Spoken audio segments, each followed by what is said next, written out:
खुलुमबाय आंनि मुलुगनां बड' निउस चेनेल साफ्रोमबो नायगिरि बिथांमोननिसिम गोजोन फुंबिलिनि बयनिसिमबो गाहाम हामलायनाय जासिहरनाय जाबाय। आसा खालामो नोंथांमोनहा गासै मोजाङै दं।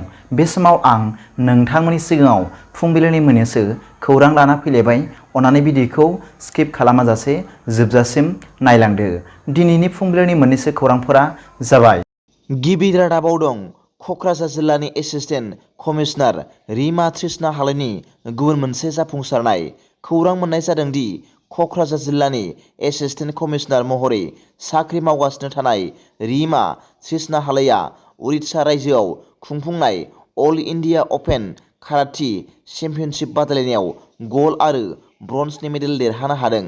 मख'नो गोनां दि 25 आरो 26 नबेम्बराव उरिष्यायाव भुबनेश्वराव खुंफुंनाय अल इन्डिया अपेन काराटे चेम्पियनशिप बादायलायनायाव देरहासार जानो हादों। नैथि रादाबाव दं आसामाव हाग्रानि मैदेरजों गादबजानाय सानै हिनजावसाजों लोगोसे 12 बोसोर बैसोनि हिनजावसाखौ बुथारदों।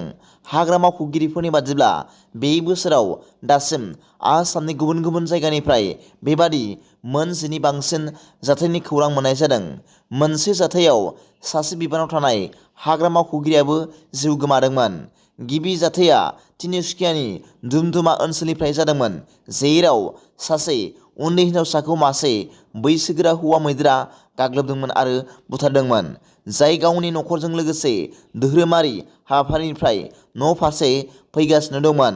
तिनिसुकिया जिल्लानि खोन्दोरि हाग्रा मावख'गिरि मृगांका बर'आ एसटिनो खोन्थादोंमोन दि बे जाथाया रबिबारनि फुंनि 1:30 रिंगासोआव जादोंमोन।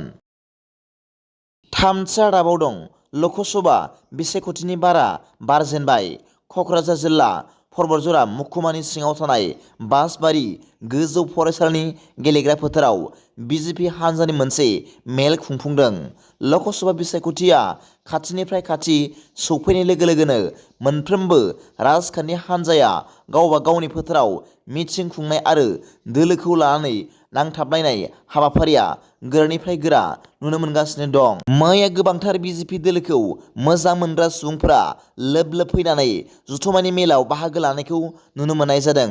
बे मेलाव गाहाय आलासि महरै बाहागो लाफैयो आसामनि मन्त्रि बिमल बराजों लोगोसे क'क्राझार जिल्ला बिजेपि हान्जानि आफादगिरि कबिता बसुमतारी आरो परबतजरानि बारग' एमएलए ब्रजन कुमार मोसाहारि। बिजेपिनि गेदेर सुबुंगौमा हाबाफारियाव बिजेपि दोलोनि मावथिफोरखौ खौसेयैनो बाहागो लानायखौ नुनो मोननाय जादों। ब्रैथि रादाबाव दं मैया समबारखालि उदालगुरि जिल्ला दुलाराय बर' फरायसा आफादनि बानजायनायाव महकुमा थाखोआव खुंबोबाय थानाय बर' दैदेनगिरिफोरनि जखन 2023 एबा बड' लिडारशिप कनक्लेभ 2023 हाबाफारिखौ उदालगुरि जिल्लानि सिङाव थानाय बेरगाव दख'रानि के बरुवा हिनजावसा गोजौ फरायसालियाव खुंफुंनाय जायो। उदालगुरि जिल्ला दुलाराय बर' फरायसा आफादनि आफादगिरि मुस्रि कर्नेलियास दैमारिनि मासि लानानै दैदेननाय बिटिआर आरो बिकेडब्लिउएससिनि गावखुंथायनि गेजेरजों बर' माहारिखौ मोनसे गोख्रों हारि दानाय आयदानि सायाव सावरायनाय हाबाफारिखौ बेसेन गोसा बिबुंथिनि गेजेरजों बेखेवना होयो दुलाराय बर' फरायसा आफादनि मानगोनां गाहाय नेहाथारि मुस्रि कनिन्द्र बसुमतारी बिथाङा। बे बर' दैदेनगिरिफोरनि जखन हाबाफारियावनो गाहाय आलासि महरै बाहागो लायो दुलाराय बर' फरायसा आफादनि मानगोनां आफादगिरि मुस्रि दिपेन बर' बिथाङा।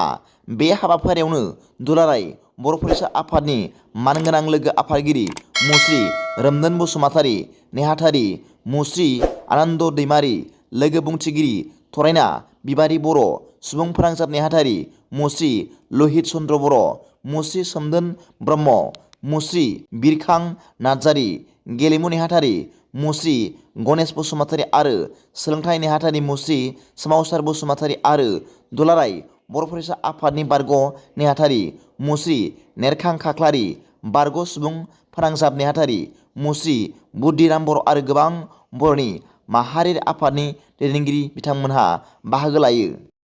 दिनैनि फुंबिलिनि मोननैसो खौरांफोरा दा बेखिनिल'मोन। भिडिअखौ मोजां मोनदोंब्ला आंनि बे मुलुगनां बड' निउस चेनेलखौ अन्नानै साबस्क्राइब खालाम आरो बेल आइकनआवबो थुनानै ला। जाहाथे आं गोदान निउस आपडेट लानानै फैब्ला नोंथांनियाव सिगांग्रो नटिफिकेसन सौहैयो। दा बेलासिनि रादाबाव नोंथांमोनखौ आंनि बे चेनेलाव गासैखौबो बरायहरनाय जाबाय। गोजोन्थों। एसेनोसै। जै बर' हारिनि जै।